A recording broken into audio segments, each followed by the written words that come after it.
Ebonyi State. Nabalea. Alright. Please permit me to end this show by this time. Can I want a long distance to cover interstate? Noge Nadianya, I can be a good village also. Nakulusibo. Come on, go away to Beria. Oga away to Mama. Oga away to Mapolo. We go alumni na wine. Maki here, I can Musibua. Because from here we are taking off to Abosi in the Ebonyi State. Onyeoma Manu Chadem Maka, we came Let's go. Kai Kai. Kai Kai. Kai Kai. Kai Kai. Jejo Oparaku boy and Igbo.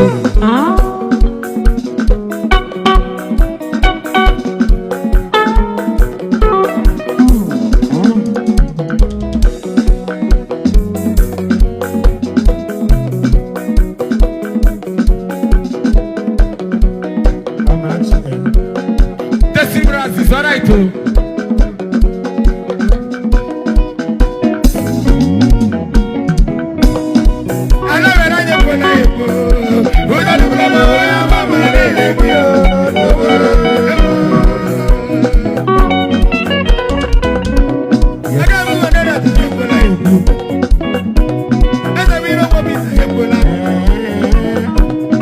Sir Joe Oparaku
Wale.